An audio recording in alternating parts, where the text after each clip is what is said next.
E aí a gente começa a querer pensar, mas em quais eu vou publicar? Muita gente não sabe nem o que é quais. Quais é a caracterização, ou seja, entre aspas, aí seria, vamos dizer, existe um ranking de classificação entre as melhores revistas e as não tão boas, vamos dizer assim.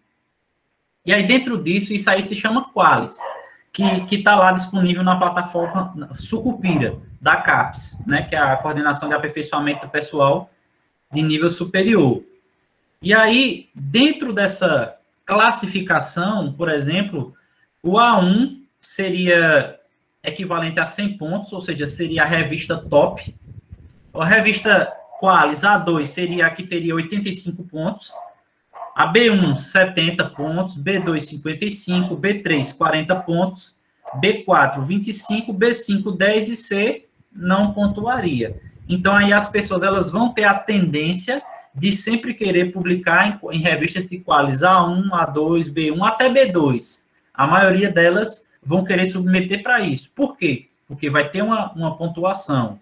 Por exemplo, nós que estamos na universidade como professores, nós precisamos publicar nessas revistas para que a gente possa se ranquear, vamos dizer assim, para poder orientar trabalhos de mestrado. Depois que você orientar no mínimo 2 trabalhos de mestrado e tiver, sei lá, no mínimo 10 publicações de artigos nos últimos 5 anos, você consegue entrar para o doutorado. Por exemplo, o EduMatec, que é o Programa de Pós-Graduação em Educação Matemática e Tecnológica, o requisito era que você fosse doutor e tivesse no mínimo 6 publicações B1. E, não, 6 publicações até B2, de A1 até B2, para poder entrar no quadro de docentes. Então, é por isso que existe aí uma luta desenfreada aí para que você consiga publicar nessas revistas. E essas revistas A1, A2, B1, B2, elas são revistas que só vão aceitar trabalhos de pesquisas, vamos dizer assim, validadas pela universidade, como pesquisas de mestrado, pesquisas de doutorado. Geralmente, artigos de especialização, eles não vão conseguir entrar nesse ranking. E aí, como é que acontece o processo editorial? Eu coloquei aí um pouco também para que a gente possa ter essa consciência. Então, o primeiro passo seria você ler as normas, ou seja, o template que você vai utilizar, qual é o modelo, quantidade máxima e mínima de páginas, geralmente fica entre 12 a 25 no máximo, vai depender da área, vai depender do modelo do texto, do template, como eu falei, a adequação do seu artigo, se ele entra dentro do que está sendo esperado. Por exemplo, esse artigo que eu submeti foi específico para a formação de professores. Então, você pode ter uma pesquisa em matemática, educação matemática, mas não se enquadra em formação de professores. Então, você não vai poder submeter nessa edição. A parte de documentação, você tem que se envolver pessoas, você tem que falar a declaração do comitê de ética, que não vai... vamos dizer assim, expor a imagem de ninguém, tem que ter essa documentação, se lidar com pessoas. Se for um estudo bibliográfico, não precisa.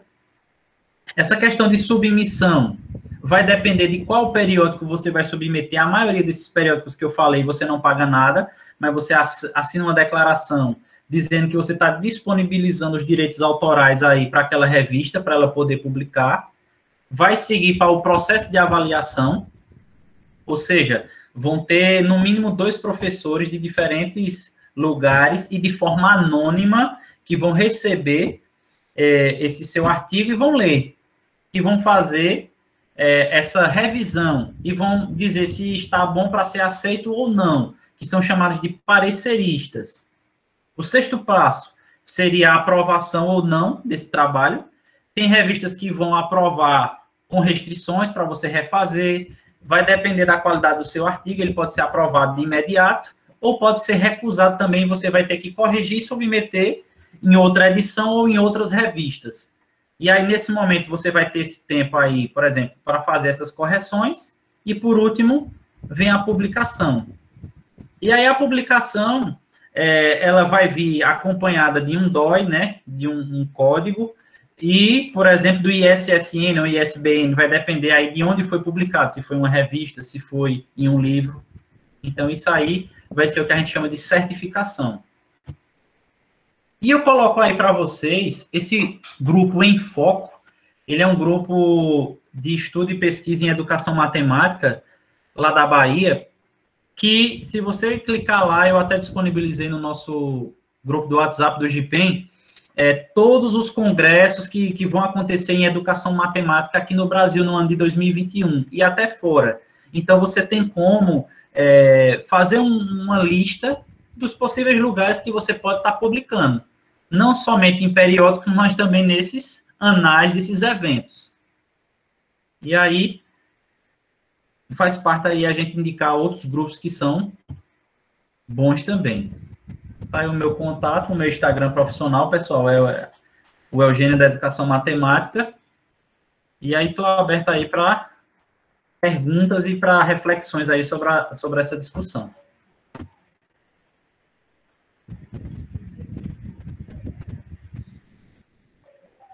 Esse Enfoco está aberto à submissão, Robson? Não. O Enfoco é um grupo de pesquisa, Cristina, só que aí eles sempre fazem uma lista de todos os congressos e eventos que vão acontecer no Brasil e fora em educação matemática. Eu até mandei no grupo, mas como você não estava, você pode clicar lá e eles vão ter essa lista lá nesse site deles. Certo. O Robson falou no começo, trouxe aquela chargezinha, aquela história em quadrinho, e disse que era brincadeira. Não é brincadeira não, gente, aquilo ali é muito sério. Publique no Aqualis e não bota o nome do orientador não para você ver a confusão. E outra coisa, na maior parte dos programas, se você está no mestrado, você publica em periódicos com Qualis, né? A2, A1. Porque tem um só doutor pode publicar. Aí, se você publica com seu orientador e está no mestrado, tem lá 1, 2, 3, 4 publicações, com certeza você já está com o pé no doutorado. E assim, os programas de pós-graduação, eles são avaliados a partir do número de publicações dos orientandos, dos egressos. Então, todos são obrigados a publicar. Então, por exemplo, quando vocês... Por exemplo, o Silvânio está no mestrado. Nós temos Marta, Poliana, que estão no mestrado. E aí, obrigatoriamente, antes de terminar, se for bolsista, tem que ser 2 publicações. Vamos dizer, um artigo por ano, pelo mestrado. E no doutorado são 4.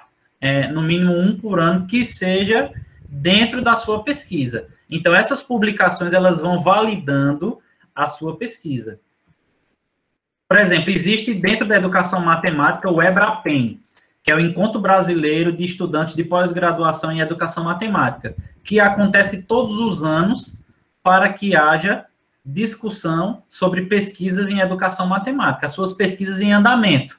Então, todo ano tem, e é uma publicação que ela é válida e que você, vamos dizer assim, vai cumprir um dos critérios do programa de pós-graduação e você vai estar discutindo pesquisa com colegas de outros estados e até de outros países. Às vezes, os professores que participam como palestrantes, eles também participam da parte de socialização dessas apresentações. Então, é importantíssimo toda pesquisa que está sendo realizada, ela ser transformada em artigos, porque vários estudos, pessoal, apontam que as pesquisas realizadas hoje só vão chegar na escola daqui a 10, 15 anos ou até mesmo 20 anos. Então, é um grande tempo para que a pesquisa possa chegar à escola. Mas com os artigos, essa pesquisa ela pode chegar de forma mais rápida e a partir também da formação continuada aí de professores.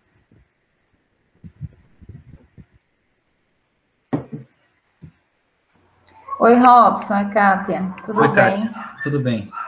Me tira uma dúvida. Quando a gente submete o artigo, né, em algum evento, e eles mandam a correção, eles dizem o que é para corrigir, o que não foi legal, o que não está bom? Dizem sim. Eles especificam isso, né? O artigo ele vai ser avaliado por 2 docentes, né? E aí, o que que acontece? Esses dois docentes, eles vão fazer um mesmo parecer. Essa avaliação é às cegas, como a gente diz, ou seja, eles não sabem quem são os autores. Geralmente, você submete uma versão com um nome e a outra versão sem os nomes. E aí, o editor da revista, desse periódico, ele vai mandar para esses professores, através lá de uma plataforma própria, e aí esses professores vão fazer essa análise. Tem revista que já coloca separado lá, introdução, desenvolvimento, conclusão, resultados, referências, template, e aí fica até mais fácil dos avaliadores conseguirem visualizar. Tem revista não, que manda o artigo na íntegra e manda as regras à parte para o revisor. E aí ele vai apontar se está dentro ou não. Então, eles vão falar, por exemplo, qual é o parágrafo, qual é a linha, em que momento você deslizou, e se for aprovado sem restrições, vai estar lá, e se for com restrições, você vai ter que fazer todas aquelas correções, enviar de volta, os corretores vão ler para que você possa publicar. E ainda tem a terceira opção, que é ele ser rejeitado. Geralmente, quando os dois rejeitam, aí o seu artigo ele é automaticamente rejeitado. Agora, quando um aprova e o outro rejeita, aí é convidado um terceiro professor ou professora para ler o artigo e dar o parecer também. Aí, se essa terceira pessoa desempatar, né, ou aprovando ou reprovando, vai ser o veredito final. Então, eles enviam, sim, toda a observação para que o estudante ou profissional possa realizar. Mesmo que não seja aprovado, por exemplo, eu já tive colegas que submeteram, inclusive eu mesmo, submeti uma revista internacional, onde tiveram mais de 200 trabalhos para 10 vagas lá que tinha na revista. E aí, assim, o meu artigo sendo considerado bom, mas não ficou dentro dessas 10. Eu fiquei de fora, mas aí eles deram sugestões para que eu pudesse melhorar e submeter em outra revista. Obrigada, Robson, compreendi. Por nada, Kátia. Ô, Robson, tem uma pergunta de Daniel no chat. Vice. Ele pergunta, existe um site específico para saber o Qualis de um periódico ou revista? Existe sim. Como eu falei naquela parte, se chama a plataforma Sucupira. Se você colocar aí no Google plataforma Sucupira, automaticamente você vai ser direcionado para essa plataforma e lá vai ter o Qualis atualizado. Nós estamos esperando agora uma modificação nesse Qualis. Ela está para sair entre junho e julho. Porque, assim, da mesma forma que existe o Qualis, existem as notas, por exemplo, dos programas de pós-graduação.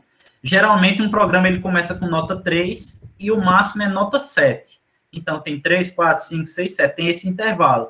Então, o Qualis, como eu mostrei lá, né, que é o A1 100 pontos, A2 85 pontos e assim sucessivamente, vai estar lá nessa plataforma Sucupira, que é em homenagem a um professor chamado Newton Sucupira, assim como a plataforma Lattes, né, que é o nosso currículo, em homenagem a um físico brasileiro, César Lattes. E aí esse professor que foi uma referência aí, um dos que deu os primeiros passos aí na pós-graduação brasileira, Newton Sucupira, e se eu não me engano, a biblioteca da UPE Campos Garanhuns tinha esse nome, e tem uma biblioteca de Caruaru, não sei se é da Unifavip, que também recebe o nome dele, Newton Sucupira, então tá lá nessa plataforma Sucupira. O bom, pessoal, hoje foi mais o estilo de palestra, né, mas assim, o ideal era que nós tivéssemos depois uma oportunidade de fazer estilo oficina, que aí cada um poderia escolher uma temática, cada um poderia, vamos dizer assim, trazer algo para a gente poder ir refinando e automaticamente vocês irem produzindo. Uma orientação que eu dou é sempre que vocês estejam colados, próximos aos orientadores, né, que já vão ter mais experiência, já passaram por esse processo. E a escrita, ela é difícil para todo mundo, minha gente. Você pode ser graduado, graduando, mestre, doutor, pós-doutor, todo mundo tem dificuldade na escrita, porque muitas vezes está claro para você, mas não está claro para quem está lendo. E a gente tem que tentar deixar de forma mais clara possível para o leitor. Então, muitas vezes não é tão simples assim. Então, quando você se filia em algum grupo de pesquisa, com algum orientador, automaticamente você vai começando a trabalhar, até mesmo escrever naquela perspectiva ali que o seu orientador ou orientadora trabalha. Impressão minha, ou está todo mundo muito caladinho? Eu coloquei aí no chat para adicionar, eu adicionei no meu Chrome Okay. A extensão. Aí ele fica lá em cima, e quando você entra em qualquer periódico, que você vê lá o ISSN, só aí você selecionar, ele já bota e já diz o qualis do artigo da revista. É. Isso que a professora Cristina está colocando é muito importante, porque muitas vezes você pode ter um mesmo artigo que esse artigo pode ter diferentes qualis.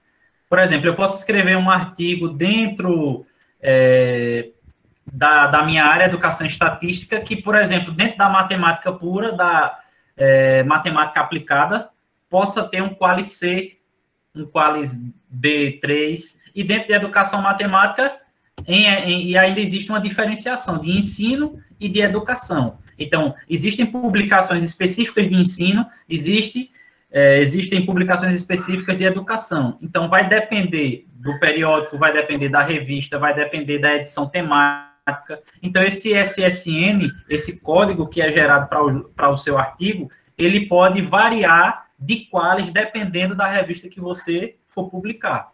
Então, por isso que é tão importante você saber qual é a revista que você vai direcionar a sua publicação.